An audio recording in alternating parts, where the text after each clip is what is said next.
नमस्कार साथियों, मैं कमलेश जावेद आप सभी का एक बार फिर से आपके अपने YouTube चैनल इंटेलेक्चुअल में स्वागत करता हूं। तो कैसे आप सभी? उम्मीद करता हूं कि आप सभी समझते हैं। दोस्तों, कल हमने वैदिक सभ्यता तथा महाजनपद काल का अध्ययन किया था। आज हम उसी क्रम में आगे चर्चा रखते हुए भारत के राजनीतिक तथा आर्थिक साम्राज्य समृद्धि के बारे में थोड़ा वर्णन करेंगे। लेकिन उससे पहले यदि पहली बार आपने हमारे चैनल पर विजिट किया है तो चैनल को सब्सक्राइब जरूर करें। तो चलो हम देरी नहीं करते हुए जो हमारा अध्याय है वो शुरू करते हैं। तो आज का जो हमारा अध्याय रहेगा वो रहेगा भारत में राजनीतिक तथा गणतंत्रात्मक शासन व्यवस्था, यानी कि जो महाजनपद काल था उसके बाद या उस समय भारत में जो राजनीतिक व्यवस्था कैसी थी, क्या क्या कार्य हुए, कौन कौन सी जो ऐसे प्रमुख सभा या समितियां होती थी जिनके द्वारा शासन व्यवस्था बहुत ज्यादा अच्छा होता था या फिर ठीक ठाक ही होता था, उन सब के बारे में हमें चर्चा करने वाले हैं। उससे पहले भी हमने पढ़ा था सभा और समितियां, दो संस्था पढ़ी थी और उसके बारे में हमने जाना था कि सभा और समितियां क्या होती है और उसमें राजा की क्या भूमिका होती है। और प्रारंभ में हमने अध्ययन किया था इतिहास के बारे में हमने जाना था। तो आज जो पाठ का निष्कर्ष है ये मान लो एक तरह से जो आप पाठ का सारांश है वो निकल कर आएगा और एक बेहतरीन सत्र की यहाँ पर शुरुआत होने वाली है। तो आज का हमारा जो मेन प्रमुख टॉपिक रहेगा वो रहेगा भारत में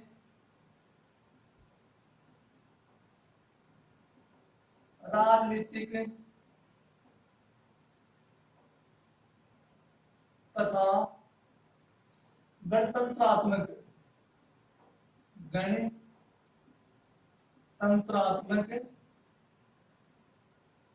शासन व्यवस्था।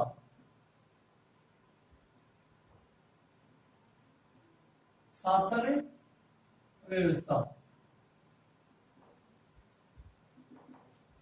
देखो, पहले की शासन व्यवस्था कैसी थी उसके बारे में वर्णन करते हैं। तो देखो दोस्तों, प्राचीन काल में शासन व्यवस्था के लिए एक प्रमुख समिति होती थी जिसे बोलते थे सभा या फिर संस्था। क्या बोलते थे? सभा। और दूसरा नाम क्या था इसका? संस्था। सभा या फिर संस्था। देखो, जो गणराज्य कुल के जो प्रमुख होते थे ना, उन सब की जो सर्वोच्च संस्था होती थी वो क्या थी? सभा या फिर समिति। जैसे हमारे वर्तमान में जो सर्वोच्च न्यायालय है वो क्या है? ऊंचा कोर्ट है, मतलब सबके फैसले वही करता, उच्चतम न्यायालय, हाई कोर्ट। ठीक उसी प्रकार उस वक्त या उस समय कौन सी थी सर्वोच्च जो संस्था थी, उसका क्या नाम था? सभा या फिर संस्था। गणराज्य कुल के जो प्रमुख व्यक्ति थे उनकी सबसे बड़ी सभा क्या थी? सभा या फिर संस्था। अब इसमें होता क्या था वो देखते हैं। तो पहली बात तो देखो, इसमें आम जो व्यक्ति थे उन सभी के विषयों, मतलब जो भी व्यक्ति था इसमें अपनी क्या रख सकता था? विचार रख सकता था। ऐसा नहीं कि कोई प्रमुख व्यक्ति हो इसमें विचार रख सकता। राज्य का कोई भी व्यक्ति जिसको किसी भी प्रकार की समस्या हो अपना क्या विचार इस संस्था के सामने अपना विचार प्रकट कर सकता था। तो देखते, मैं बताता हूं। सभा, कोई व्यक्ति किसी भी प्रकार का विषय रखता था तो उस विषय पर जितने व्यक्ति शामिल होते थे, सभा के जो न्याय करने वाले थे प्रमुख व्यक्ति, वो इस विषय पर क्या करते? अच्छे से विचार करते और विचार करने के बाद क्या करते? निर्णय लेते। पहले क्या करते? अच्छे से विचार करते, विचार करने के बाद क्या लेते? निर्णय लेते थे। ठीक है। दूसरी बात देखो, जिस स्थान पर सभा की जाती थी उसे क्या कहते थे? संस्थागार या फिर संस्थागार। क्या कहा जाता था? संस्थागार या फिर संस्थागार। किस किस स्थान को कहा जाता था? जहां पर ये सभा होती थी उस स्थान को कहते थे संस्थागार या फिर संस्थागार। ये नाम दिया गया। अब देखो, दूसरी बात इसमें क्या थी? ये तो सभा हो गई, सबने विषय लिख दिया। अब ये मान लो किसी व्यक्ति ने कोई विषय लिखा, ये मान लो किसी ने कहा कि उस पर चोरी का इल्जाम लगाया था। अब 5 व्यक्ति, 2 व्यक्ति कह रहे इसने चोरी की, 3 व्यक्ति कह रहे इसने चोरी नहीं की। अगर ऐसे कोई वाद विवाद हो जाए किसी भी विषय पर, क्या हो जाए, वाद और विवाद। कहने का ये मतलब है कि सभा में कोई निर्णय लिया जाए और उस निर्णय के विरुद्ध लोग हैं, कुछ लोग तो मानने को राजी हो जाए और कुछ लोग वो मानने को राजी नहीं हो। आप कोई भी निर्णय लिया जब कुछ व्यक्ति में तो नहीं कि भैया बात ठीक है, और कुछ व्यक्ति में क्या कर दी, विरोध कर दी, तो वह स्थिति में केस निर्णय होता सभा को। तो देखो, अगर कोई भी वाद या विवाद का विषय होता तो वहां पर क्या किया जाता, मतदान। कौन सी व्यवस्था थी, मतदान की व्यवस्था थी। क्या किया जाता, वाद विवाद होने पर क्या किया जाता, मतदान किया जाता। अगर मान लो मतदान में के बाद भी कोई फैसला न निकले, मतलब कोई समुचित व्यवस्था न हो मतदान के बाद में भी, और वाद विवाद की स्थिति ज्यों की त्यों बनी रहे, कोई भी निर्णय न हो उसकी, तब क्या किया जाए। तब देखो, अगर मतदान के बाद भी कोई फैसला नहीं होता, किसमें, सभा और संस्था में, तो एक विशेष समिति होती थी। क्या होती थी, विशेष प्रकार की समिति होती थी। उसके पास ये वाद और विवाद का निर्णय भेजा जाता था। किसके पास, विशेष प्रकार की समिति के पास। क्या किया जाता था, जो निर्णय होता था वो भेज दिया जाता था। अंत में जो समिति निर्णय सुनाती, वो निर्णय सभी के लिए क्या होता, समान रूप से लागू होता है। ये क्या थी, इन लोगों की न्याय व्यवस्था थी। क्या थी ये, इन लोगों की न्याय व्यवस्था थी। अब एक चीज और देखो, हो सकता है मतलब एक व्यक्ति पक्ष में निर्णय सुनाते, 2 व्यक्ति पक्ष में निर्णय सुनाते, या फिर 3 व्यक्ति, उनमें एक निर्णय पक्ष में सुनाई देगी, विरुद्ध में सुनाई दे, एक व्यक्ति दोनों में से संतुष्ट नहीं, तब क्या किया जाए।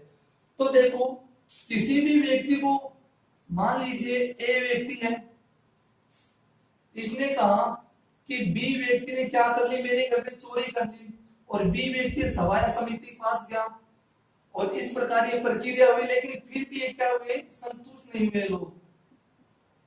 मतलब ए कह रहा कि बी ने चोरी की, जबकि बी कह रहा कि मैंने चोरी नहीं की। तो उसके लिए इन लोगों के पास क्या थी, एक विशेष अदालत होती थी। क्या होती थी, एक विशेष अदालत का निर्माण इन लोगों ने किया। ठीक है, और उसमें कितने जो प्रमुख थे वो जज होते थे, 7 व्यक्ति क्या होते थे, जज होते थे। और ये 7 व्यक्ति संयुक्त रूप से क्या लेते थे, कोई भी निर्णय लेते थे। 7 व्यक्ति क्या लेते थे, संयुक्त रूप से कोई भी निर्णय लेते थे। ठीक है, कहने का मतलब ये है कि यदि जब तक किसी व्यक्ति का अपराध साबित न हो गया, तब तक उसे क्या घोषित नहीं किया, अपराधी घोषित नहीं किया। यानी जब तक अपराध साबित नहीं हुआ, तब तक उसे क्या साबित नहीं किया, अपराधी घोषित नहीं किया। ठीक है, अब एक बात और देखो, इस सभा में होता क्या था, कोई भी निर्णय लेने से पहले, कोई भी विषय आता उस पर निर्णय लेने से पहले अपने फैसले को, जो वहां का सर्वोच्च अधिकारी होता, वो कोई भी फैसला उसको 3 बार दोहराता। कितने बार दोहराता, 3 बार। कितनी बार दोहराता, अपने फैसले को 3 बार दोहराता। उसके पीछे कारण क्या था, उसके पीछे ये माना था कि जिस भी व्यक्ति को अगर बात नहीं सुनाई देगी एक बार बोलने से, तो वो 2 बार या फिर 3 बार बोलने से वो बात लगातार सुन लेगा। इस मकसद से जो कोई भी निर्णय था वो कितनी बार दोहराया जाता था, 3 बार दोहराया जाता था। ये दिन जितने व्यक्ति मौजूद रहते थे, जितने भी व्यक्ति मौजूद रहते थे, अगर उनमें से जो व्यक्ति मौन रहता, मतलब जितना व्यक्ति मौजूद रहा, कोई व्यक्ति बोल तो नहीं, बिल्कुल बोल वालों बैठे हो, तो जो भी व्यक्ति मौन रहता तो उसे क्या मान लिया जाता कि ये व्यक्ति निर्णय मानने के लिए सहमत है, या फिर उसकी सहमति मान ली जाती। ठीक है, एक बात और देखो, इसमें जो सभा और समिति, जो सभा और संस्था होती थी, इनमें जो व्यक्ति होते थे उनमें बैठने का स्थान भी क्रमबद्ध होता था। व्यक्तियों के बैठने का स्थान क्या होता था, क्रमबद्ध होता था। फिक्र मत करो, मैं जितनी भी बात बताई है एक बार फिर से इनको समझा देता हूँ, उसके बाद मैं आपको लिखवाऊंगा एक एक बार। हम पढ़ रहे भारतीय राजनीति तथा गणतंत्रात्मक शासन व्यवस्था, और हमने जाना कि उस वक्त या उसमें शासन व्यवस्था के लिए जो प्रमुख सभा क्या थी, जो प्रमुख समिति थी वो क्या थी, सभा या संस्था। जहां अपना वर्तमान में हाई कोर्ट है, क्यों बड़ी सभा और संस्था।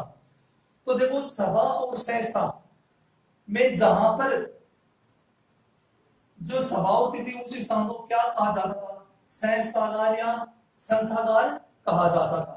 और सभा और समिति में सभी निर्णय सबसे मिलजुल कर क्या लिए जाते थे, निर्णय लिए जाते थे। मतलब जितने भी विषय होते थे उन पर अच्छे से विचार विमर्श करते, जितने भी व्यक्ति बैठते आपस में सलाह मशवरा करते, उसके बाद कोई निर्णय लेते। जो भी निर्णय लेते उसे कितनी बार दोहराया जाता था, 3 बार दोहराया जाता था। कितनी बार दोहराया जाता था, 3 बार दोहराया जाता था। 3 बार निर्णय दोहराने के बाद भी अगर वहां पर जितने व्यक्ति मौन थे तो उनकी क्या मान ली जाती थी, सहमति मान ली जाती थी। अर्थात कहने का मतलब ये है, अगर निर्णय बोलने के बाद अगर कोई व्यक्ति नहीं बोलता तो क्या मान लेते कि निर्णय के खिलाफ नहीं है, इन्होंने जो भी निर्णय लिया है वो निर्णय आसानी से मान गए ये व्यक्ति, या फिर सहमत है हमारी बातों से। अगर किसी भी विषय पर वाद विवाद हो जाता तो उस पर क्या किया जाता था, मतदान किया जाता था। अरे वोट डालता, क्या डालता, वोट। और वोट डालने के बाद भी कोई फैसला नहीं होता तो क्या किया जाता, एक विशेष अदालत को निर्णय, सॉरी, अगर वोट डालना बाद में फैसला नहीं होता तो विशेष प्रकार की समिति को निर्माण करेगा, और इस समिति को निर्णय सबने क्या करना पड़तो, समान रूप से टालो माननो पड़तो। समझ में आ गया बात। बैंक सवाल में देखो, एक विशेष अदालत का भी इन लोगों के द्वारा क्या किया गया था, प्राचीन काल में निर्माण किया गया था। इनमें जजों की संख्या कितनी होती थी, 7 होती थी, और संयुक्त रूप से क्या करते थे, अपना जो भी अपना फैसला था वो सुनाते थे। और कोई भी अपराधी उसे जब तक ये अपराधी नहीं बोलते, जब तक उस पर क्या नहीं हो जाता, अपराध सिद्ध नहीं हो जाता। तो चलो एक बार हम इसको अच्छे से देख लेते हैं।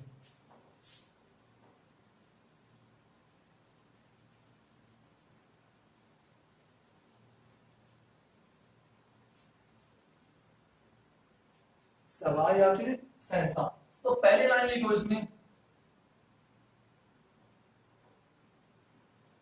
सभा या संस्था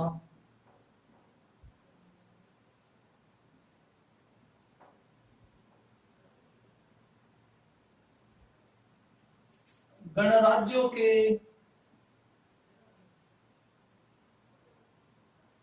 प्रमुखों की सर्वोच्च सभा होती थी। क्या होती थी, सर्वोच्च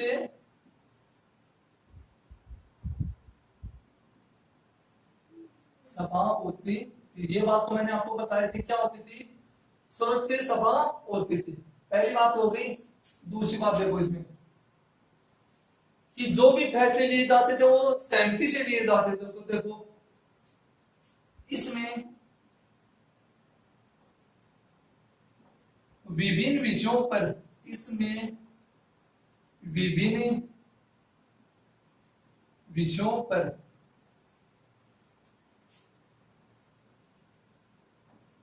विचार विमर्श करने के बाद निर्णय लिया जाता था। करने के बाद निर्णय लिया जाता था। तीसरी बात हमने क्या जानी, जहां पर सभा या समिति की बैठक होती थी उस स्थान को क्या कहते थे, तो देखो संथागार या संस्थागार। जहां पर सभा या फिर संस्था की बैठक या फिर सभा होती थी उसे क्या कहा गया, सॉरी, संस्थागार या संस्थागार कहा गया।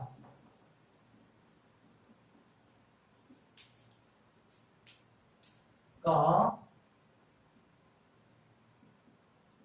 गया। समझ में आ गई ना ये चीज? इससे पहले भी हमने एक सभा पढ़ी थी, इसका सॉरी, इससे पहले भी हमने क्या पढ़ी थी, सभा और समिति। उसमें हमने जाना था कि जो सभा वो समिति से क्या होती, छोटी संस्था होती, और उसमें जो सर्वोच्च अधिकारी थे, प्रमुख व्यक्ति थे, जैसे राजा, पुरोहित या फिर मंत्री, उसमें जो प्रमुख व्यक्ति थे वो क्या लेते थे, भाग लेते थे। वो सभा अलग है और ये सभा अलग है। वो क्या थी, समिति से छोटी थी, जबकि सर्वोच्च संस्था है, उसमें प्रमुख व्यक्ति भाग लेते थे, इसमें जब आम जनता वो भाग ले सकती थी। उसमें जो निर्णय था वो राजा सुनाता था, और इसमें आपस में विचार विमर्श करने के बाद ही कोई निर्णय लिया जाता था। पहली बात हो गई। दूसरी बात क्या आएगी, शासन व्यवस्था। क्या आएगी, शासन व्यवस्था या फिर मतदान की व्यवस्था, कुछ भी देख लो।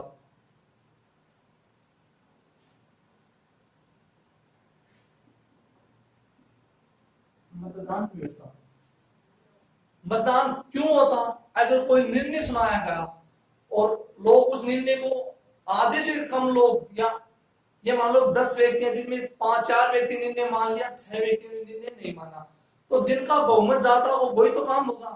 तो जो व्यक्ति निर्णय नहीं मानते तब क्या किया जाता, मतदान किया जाता। और अगर मतदान के बाद भी कोई निर्णय नहीं होता तो उस जो मतदान का जो निर्णय था उसे विशेष समिति के पास भेज दिया जाता, और जो समिति निर्णय सुनाती है वो निर्णय क्या होता, समान रूप से लागू होता। तो क्या आ जाएगा, देखो, सदस्यों के एक मत न होने से, या फिर इस प्रकार में लिखकर हमें इसे क्या लिख लेंगे, हाँ ये सदस्यों की एक मत न होने पर मतदान किया जाता था। तो देखो,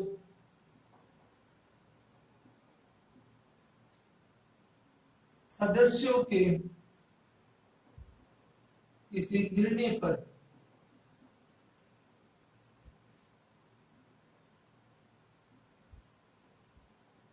एक मत न होने पर मतदान किया जाता था। यानी सदस्यों के एक मत न होने पर क्या किया जाता था, मतदान करवाया जाता था। ठीक है, अगर देख लो मतदान होने के बाद भी अगर वाद विवाद होगा तब क्या करेंगे, तो देखो, विवादित विषयों के लिए या विषयों के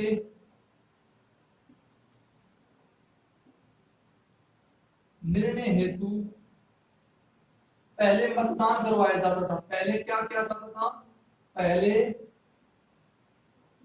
मतदान करवाया जाता था, और यदि अब भी कोई संतुष्ट नहीं होता तब क्या होगा, वो विशेष समिति के पास भेज दिया जाएगा। फिर भी यदि, यहां से लिख रहा हूं, फिर भी यदि कोई निर्णय नहीं होता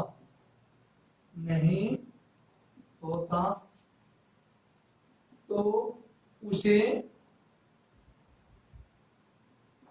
विशेष समिति के पास भेज दिया जाता, विशेष समिति के पास भेज दिया जाता। और अंतिम लाइन क्या बताई थी कि समिति का जो निर्णय होगा सभी को क्या होगा, मानना होगा। तो लिख लो ये बात में, यहां से लिख लो, समिति का निर्णय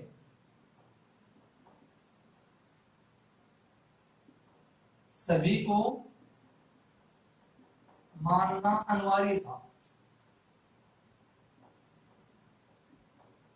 अनिवार्य था। यहां तक कोई समस्या मेरे हिसाब से नहीं होनी चाहिए। एक बार फिर देख लो कि किसी भी प्रकार के विषय पर अगर यदि वाद विवाद होगा तो पहले क्या किया जाता था, मतदान किया जाता था। अगर मतदान के बाद कोई निर्णय नहीं होता तो उसे विशेष समिति के पास क्या कर दिया जाता, भेज दिया जाता, और समिति के लिए सभी को क्या होता था, मानना जरूरी होता था। अब देखो नंबर 3 क्या आ जाएगा, सभा की कार्रवाई किस प्रकार होती थी वो देख लो।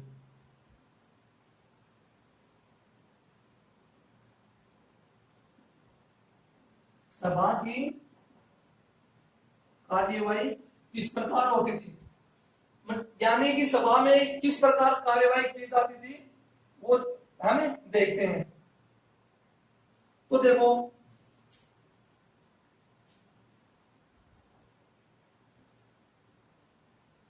सभा की कार्यवाही एक नियमबद्ध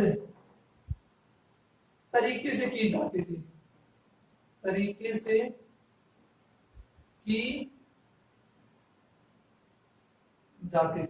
नियमित कैसे, देखो पहले अगर कोई विषय आता तो उस पर सभी व्यक्ति आपस में विचार विमर्श क्या करते, निर्णय करते। यदि निर्णय नहीं होता तो उस पर क्या करवाया जाता, मतदान करवाया जाता। मतलब ये सतत प्रक्रिया थी कि पहले क्या करेंगे, सभी से निर्णय लेंगे, अगर सहमत नहीं होंगे तो क्या करवाएंगे, मतदान करवाएंगे। अगर मतदान से भी सहमत नहीं होंगे तो क्या करेंगे, उसे विशेष समिति के पास भेज देंगे। तो ये नियमबद्ध तरीका हुआ या नहीं हुआ, कि पहले सभी से पूछेंगे उसके बाद क्या करेंगे, मतदान करवाएंगे, और मतदान से भी नहीं तो फिर क्या, समिति के पास उस फैसले को भेज दिया जाएगा। तो एक नियमित तरीका हुआ या नहीं हुआ। तो सभा की जो कार्यवाही थी वो किससे होती थी, नियमित तरीके से की जाती थी। नियमित तरीके से क्या की जाती थी। और देखो ये है खुले रूप से या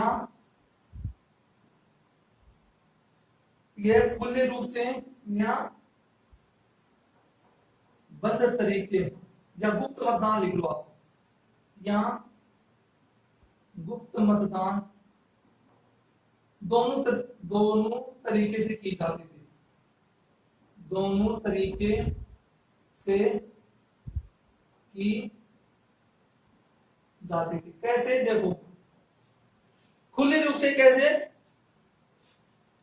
सभी लोगों से बोल दिया जाता। जैसे मान लो मैं बोल रहा हूं कि आज हमें जयपुर चलना है, तो जो व्यक्ति मेरे साथ जयपुर चलने के लिए तैयार है वो अपना हाथ ऊपर खड़े कर दो। तो जितने व्यक्ति सहमत होंगे वो तुरंत क्या करेंगे, जो अपना हाथ वो ऊपर खड़ा कर देंगे। तो ठीक उसी प्रकार कोई निर्णय सुनाते तो व्यक्ति को कोई विशेष प्रकार आदेश दिया जाता था, जैसे बोल दिया जाता आप खड़े हो जाओ, या फिर अपना हाथ ऊपर कर लो, या फिर कोई और अन्य कुछ करने के लिए कह दिया जाता। तो ये जो प्रक्रिया होती थी वो खुला रूप होता था। और गुप्त मतदान जो एक हम वोट देकर आते हैं वो क्या होता है, गुप्त मतदान ही होता है। मतलब किसको वोट दे रहे हैं किसको नहीं, किसी को पता नहीं चलता हमारे अलावा। तो जो मतदान कराया जाता एक पेटी होती थी, उसमें क्या कर दिया जाता, जो मतदान थे या फिर जो पत्र थे वो डाल दिए जाते, और पत्र था वो विशेष अधिकारी खोलता, उसके बाद में क्या करता, अपना जो फैसला था वो सुनाता। तो ये क्या हो जाता, गुप्त मतदान हो जाता। तो यहाँ तक कोई दिक्कत है, मेरे हिसाब से आपको किसी भी प्रकार की कोई दिक्कत नहीं होनी चाहिए।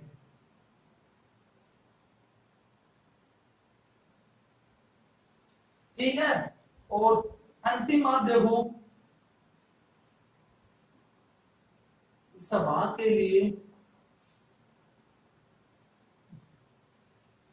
अब ये भी तो होना चाहिए कि सभा में कितने व्यक्ति, मतलब न्यूनतम जो व्यक्ति उनकी संख्या भी क्या थी, निश्चित थी कि न्यूनतम व्यक्ति जो है वो अनिवार्य होने चाहिए। तो सभा के लिए न्यूनतम कोरम या गणपूर्ति लिख लो, न्यूनतम सदस्य गणपूर्ति लिख लो, सदस्य गणपूर्ति आवश्यक थी।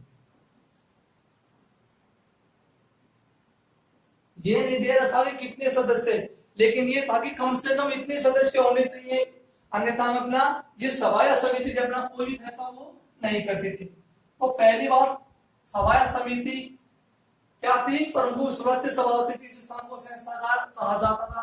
दूसरी बात हमने पढ़ी मतदान व्यवस्था, और तीसरी चीज क्या पढ़ी हमने, सभा की कार्रवाई।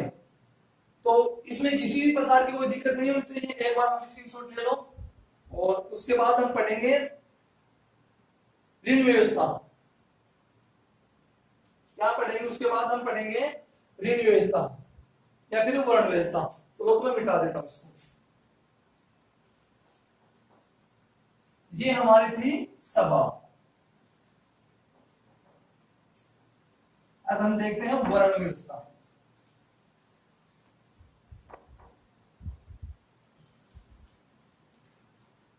इन छोटे छोटे बिंदु हैं जो आपको आसानी से क्या हो जाएंगे, याद हो जाएंगे। अब क्या देखते हैं हमें, वर्ण व्यवस्था।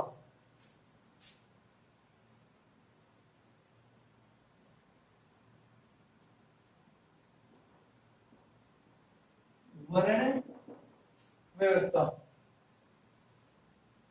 देखो, जो प्राचीन समाज था वो किस पर आधार था, वर्ण व्यवस्था पर, आश्रम और वर्ण व्यवस्था पर।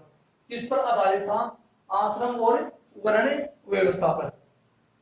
पहले बात करते हैं वर्ण व्यवस्था की, उसके बाद बात करेंगे हम आश्रम की। किस पर आधारित था, वर्ण व्यवस्था पर आधारित था। और जो वर्ण व्यवस्था थी वो जो उस समय का तत्कालीन समाज था उस पर आधारित थी। देखो तो मैं लिखा रहा हूं, समझा भी दूंगा। वर्ण व्यवस्था, साथ में ये भी लिख लो क्या, आश्रम। वर्ण तथा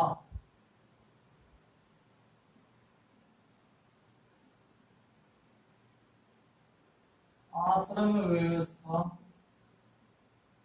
ये भी जानेंगे वर्ण होते क्या, 2 मिनट बाद। वर्ण तथा आश्रम व्यवस्था उस समय के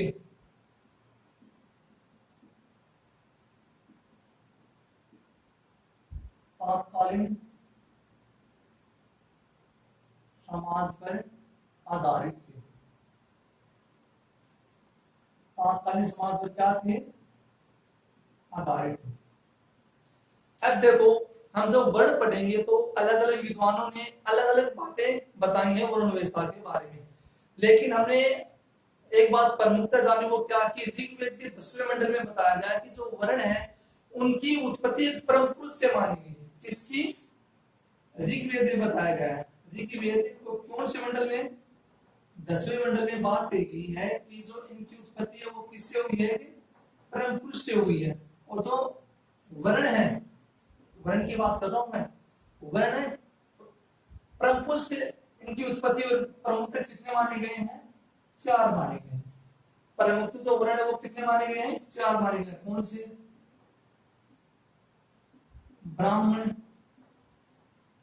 क्षत्रिय, शूद्र और वैश्य, ये 4 माने गए। आपने महाभारत देखा होगा तो एक देखो जो किस्सा होता है, वो किस्सा क्या होता है कि जब अर्जुन पहली बार मतलब सभा वो शिक्षा पूरी करके आता है और गुरुजनों के पास जाता, तो गुरुजन क्या कहते हैं कि मतलब मेरे शिष्य ने जितनी भी शिक्षा की होती उसका प्रदर्शन करते हैं। तो ठीक उसी समय कर्ण भी वहां पर क्या रहता है, मौजूद रहता है। तो उस वक्त क्या कहता है अर्जुन की, मैं सबसे क्या हूं, सर्वश्रेष्ठ धनुर्धारी हूं। तो वो कर्ण आता उस वक्त कहता है कि ललकार तो तू क्यों सर्वधारी, मैं भी तो हूं। तो वो धनुष उठाता तो उसे मना कर दिया जाता। क्यों मना कर दिया जाता, उसे कहा जाता कि तू सूद है या शूद्र व्यक्ति, जबकि हम क्या है, क्षत्रिय हैं। जबकि हम क्या है, क्षत्रिय। तो वहां पर भी देखो जो क्षत्रिय शब्द उसका क्या होता है, उल्लेख होता है। और जो वैश्य अधिकतर किसे मानते हैं, हरिजन को, यानी कि जो सबसे नीचे या फिर सबसे छोटी जाति उसे क्या मानते थे, वैश्य माना जाता था। तो कर्ण को भी इसीलिए नहीं लड़ने दिया क्योंकि वो छोटी जाति का था। हालांकि वो था नहीं, लेकिन उस पर तुम लोगों को लगा कि वो छोटी जाति का, जबकि क्या है, क्षत्रिय तुम्हारी बराबरी क्या करेगा। तो देखो, अरे वर्ण क्या प्रकार के, ब्राह्मण, क्षत्रिय, शूद्र और वैश्य, 4 प्रकार के बताया गया, हमने वर्ण बताया गया है। एक चीज और देखो, के गिवन टाइम में कि जो वर्ण हाँ वे क्या पर आधारित था, कर्म पर। जो वर्ण थे वो किस पर आधारित थे, कर्म पर। और वर्तमान में जो वर्ण है वो किस पर आधारित है, जाति पर। अब हम जिक्र करेंगे कि जो कर्म से और जाति पर वर्ण किस प्रकार के। देखो पहले क्या होता था कि व्यक्ति किसी भी जाति में जन्म ले ले, लेकिन जो उनके वर्ण का निर्धारण होता था वो किसके आधार पर होता था, कर्म के आधार पर होता था। यानी कि जो व्यक्ति लकड़ी का काम करेगा वो क्या हो सकता है, क्या होगा, बढ़ई होगा। जो व्यक्ति चमड़ी का काम करेगा वो क्या होगा, मोची होगा। ठीक है। जो व्यक्ति कपड़े धोने का काम करेगा वो क्या होगा, धोबी होगा।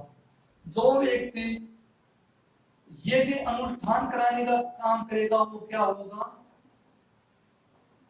ब्राह्मण होगा। और जो व्यक्ति युद्ध लड़ने का काम करेगा वो क्या होगा, क्षत्रिय होगा। यानी जो व्यक्ति जैसा कर्म करेगा वो व्यक्ति उसी रूप में हो जाएगा। अगर लकड़ी का काम करेगा तो बढ़ई हो जाएगा, चमड़ी का काम करेगा तो मोची हो जाएगा, अगर कोई ये अनुष्ठान करवाता तो ब्राह्मण हो जाएगा। और जो एक किसी से रक्षा करता है, युद्ध जैसी प्रक्रिया में भाग लेता तो वो क्या हो जाएगा, क्षत्रिय हो जाएगा।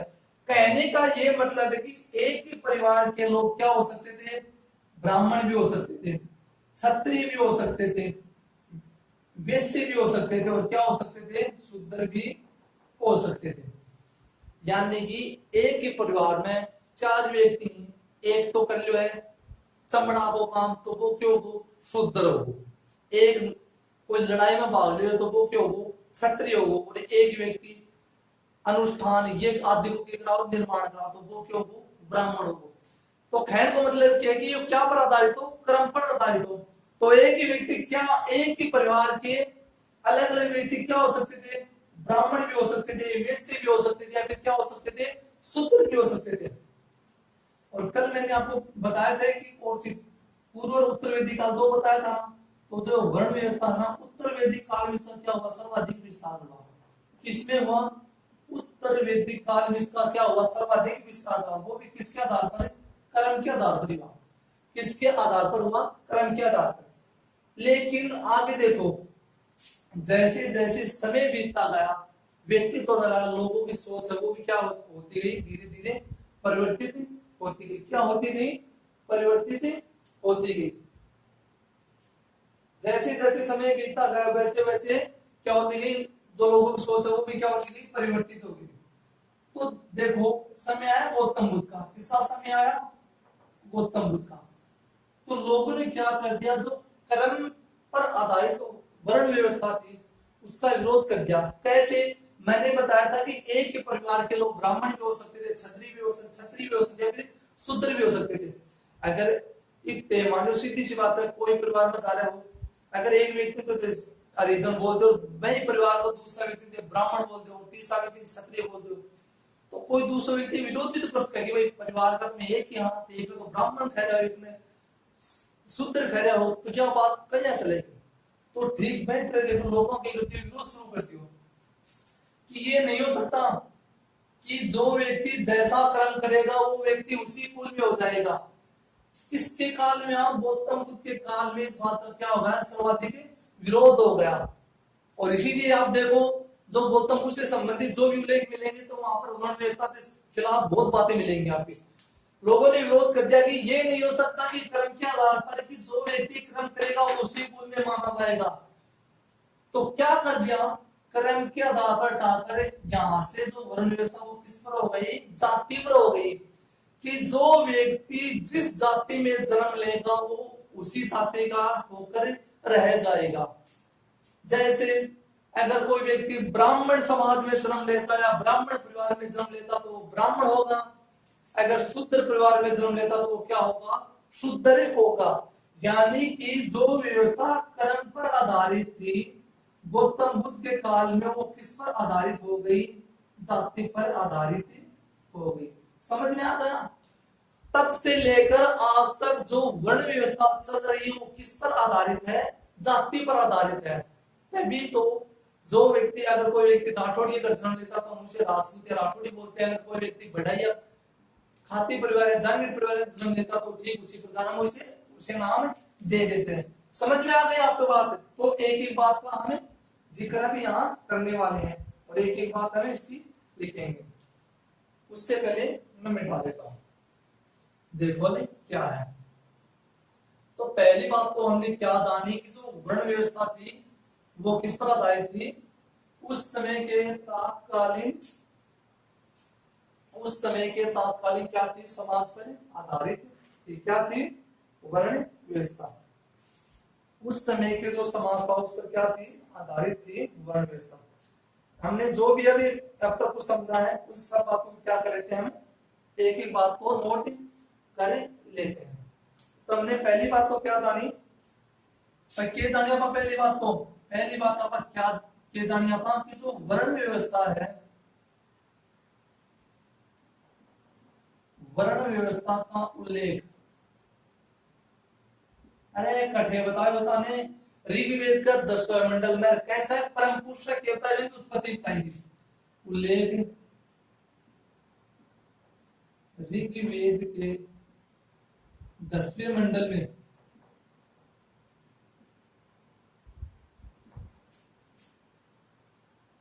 उत्पत्ति लिख लो, वर्ण व्यवस्था की उत्पत्ति।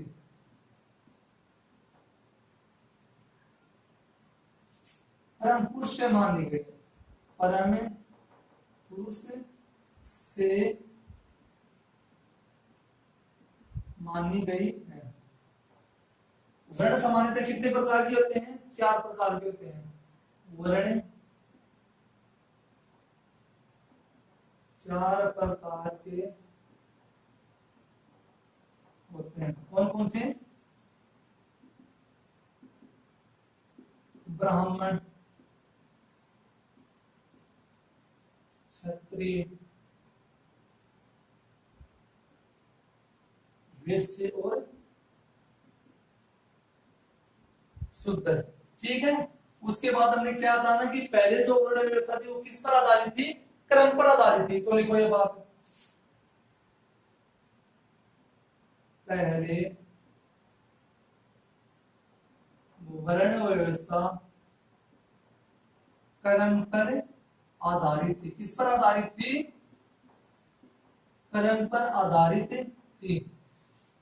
यानी एक ही परिवार में अलग अलग मतलब ब्राह्मण, क्षत्रिय, शूद्र सभी शामिल हो सकते थे, क्रम पर आधारित थी। अर्थात एक ही परिवार में ब्राह्मण,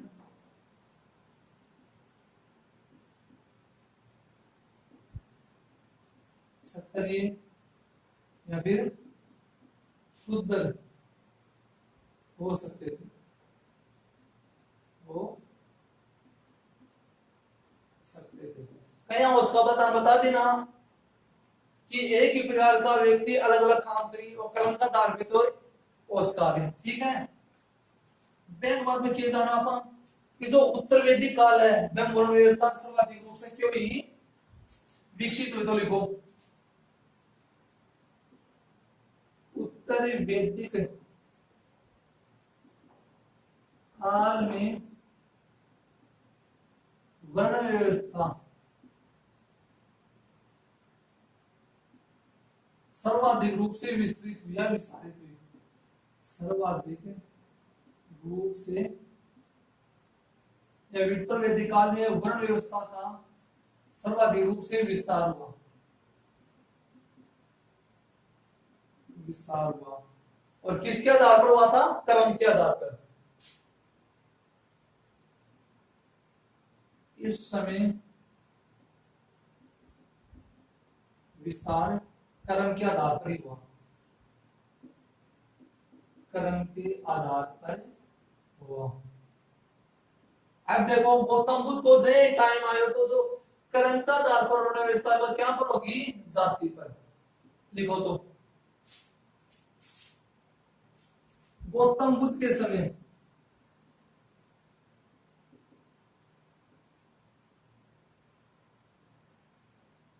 बुद्ध के समय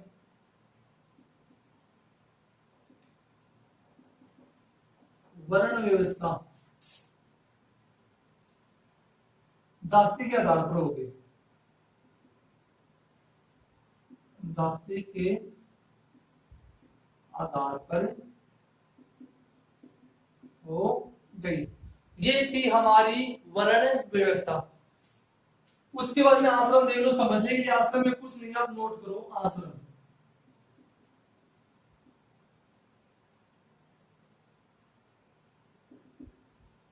देखो, व्यक्ति के जो भी इंसान है उसकी उन्नति के लिए और उसे मोक्ष प्राप्ति के लिए किसका निर्माण किया गया? आश्रमों का निर्माण किया गया। ये व्यक्ति को एक निश्चित अंतराल के बाद में क्या मिल जाए? विश्राम मिल जाए, या फिर उसका लक्ष्य वो अलग अलग हो जाए।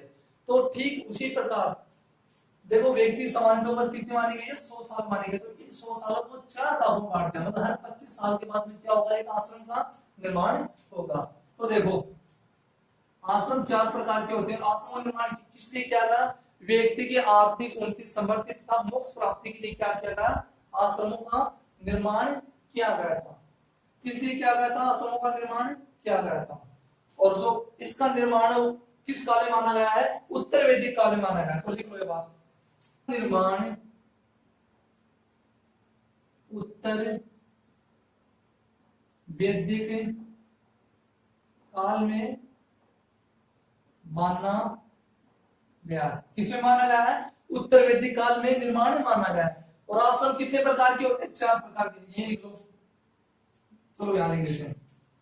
कितने प्रकार के होते हैं? आश्रम 4 प्रकार के होते हैं। 4 प्रकार के होते हैं। कौन कौन से? पहला देखो, ब्रह्मचारी आश्रम, ब्रह्मचारी आश्रम। दूसरा देखो, वानप्रस्थ आश्रम। तीसरा, गृहस्थ आश्रम। तीसरा कौन सा है? गृहस्थ आश्रम। और चौथा क्या है? संन्यास आश्रम।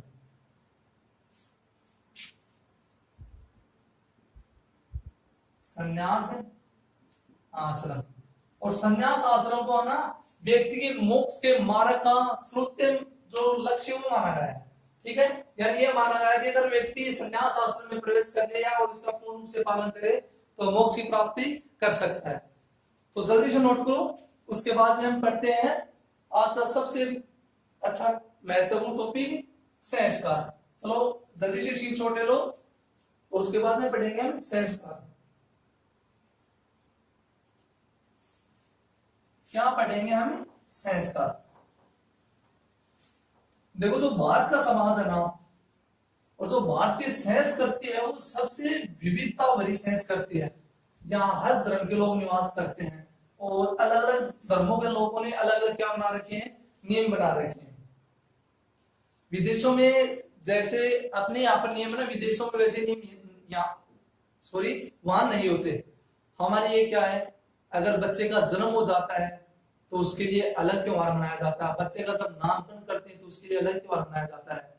और अगर किसी व्यक्ति की मृत्यु हो जाए तो जैसे उसके जो दांत और नाखून वगैरह है, मतलब जो कुछ चिन्ह है उसको ले जाते हैं। और क्या करते हैं? हमारा ये मतलब एक प्रकार से संस्कार है। जब से व्यक्ति जन्म लेता है, जन्म से लेकर मृत्यु तक उनके अलग अलग रिवाज होते हैं। वो रिवाज क्या कराते हैं? संस्कार कराते हैं। देखो, वैसे तो अलग अलग संस्कार दे रखे हैं, मतलब लगभग 40 से 46 संस्कार बताए गए हैं। लेकिन जो प्रमुख संस्कार है उनकी संख्या कितनी है? 16 है। संस्कारों की प्रमुख संख्या कितनी है? 16 है। तो देखते हैं संस्कार। फिर से समझा दूं ना, एक बार आप देख लो संस्कार। तो संस्कारों की संख्या कितनी है? 16 है। संस्कारों की संख्या कितनी है? 16 मानी गई है। अब देखो, संस्कार किसे कहते हैं? देखो,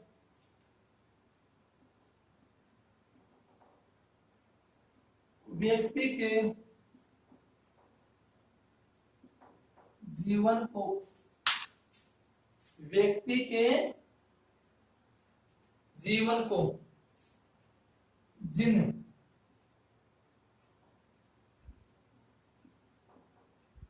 धार्मिक व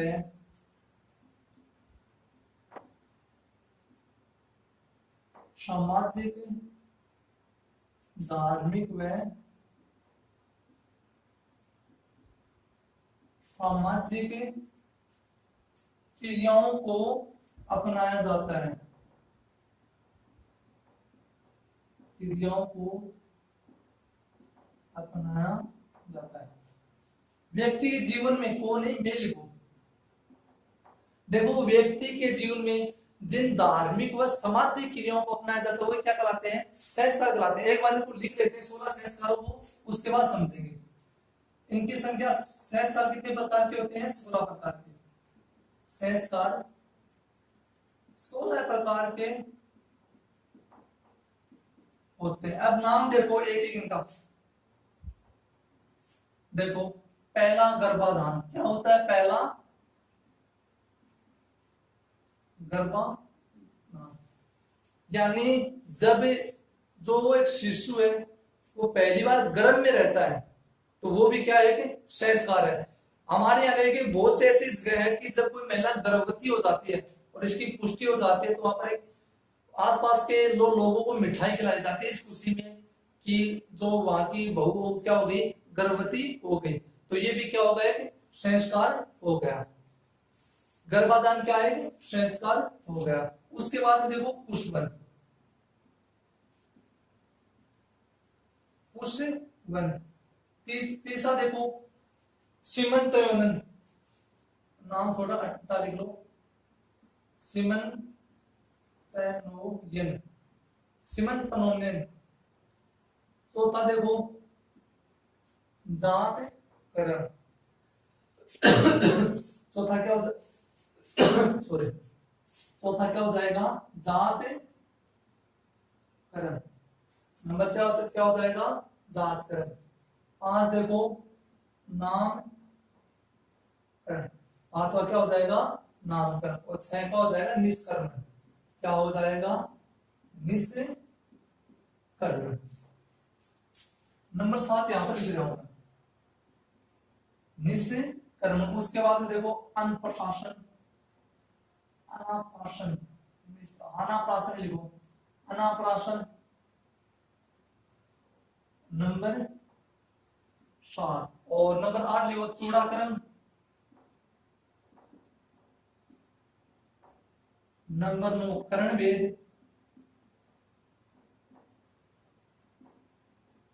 नंबर 9 क्या हो गया, कर्ण भेद। नंबर 2 विद्या आरंभ। नंबर 9 कर्ण भेद। नंबर 10 विद्या आरंभ। नंबर 10 उपनयन। और नंबर 11 उपनयन। नंबर पर क्या आ जाएगा, वेद आरंभ, हाँ वेदारंभ। नंबर 13 आ जाएगा केशांत। और नंबर 14 लिखो आप समावर्तन, केशांत। और केशांत के बाद में समावर्तन, हाँ सही है, समावर्तन। और 2 बच गए आपके, कौन कौन से, समावर्तन। नंबर 15 लिखो विवाह है। और नंबर 16 लिखो अंत्येष्टि। नंबर 16 क्या हो जाएगा, अंत्येष्टि। ये क्या हो गया हमारा, 16 संस्कार हो गए। कौन कौन सा, गर्भाधान, पुष्पवन, सीमंतोनयन, जातकर्म, नामकरण, निष्कर्मण, अनप्रशासन, चूड़ाकरण, कर्ण वेदन, विद्यारंभ, उपनयन, वेदारंभ, केशांत, समावर्तनम, विवाह और अंत्येष्टि। ये जन्म से लेकर और व्यक्ति के अंतिम समय मध्य तक क्या है, प्रमुख 16 संस्कार है। और संस्कार क्या होते हैं, व्यक्ति के जीवन में जिन धार्मिक व सामाजिक क्रियाओं को अपनाया जाता है वो सब के सब क्या कहलाते हैं, संस्कार कहलाते हैं। क्लास थोड़ी ज्यादा लंबी हो गई तो हमारा एक छोटा सा अध्याय और बच गया। अब हम देखेंगे कल की क्लास में जो भी हमारी नेक्स्ट क्लास होगी तो जो धार्मिक सामाजिक कार्य थे प्रमुख, मतलब किन किन क्षेत्रों में भारत ने उन्नति की थी प्राचीन काल में। जैसे गणित के क्षेत्र में आर्यभट्ट ने शून्य की क्या की थी, खोज की थी, उन लोगों ने अन्य क्या क्या बात बताई थी। ज्योतिष शास्त्र के बारे में जैसे चरक जैसे विद्वान हुए थे चरक ने चरक संहिता का निर्माण किया था। सुश्रुत जैसे विद्वान होते जिन्होंने शल्य चिकित्सा के बारे में क्या किया था, बताया था। तो जो इस प्रकार का दिन है, कल हम इसके बारे में जानेंगे। और वीडियो को लाइक शेयर करना न भूलें, और जो लाल बटन है सब्सक्राइब उसे भी जरूर दबा दें, ताकि आप तक, और साथ में नोटिफिकेशन दबाएं, तभी तो आपको हर क्लास का क्या मिलेगा, लाभ मिलेगा। तो घर पर रहें, सावधान रहें, सुरक्षित रहें, अपना ध्यान रखें, अपने घर वालों का ध्यान रखें। जय हिंद।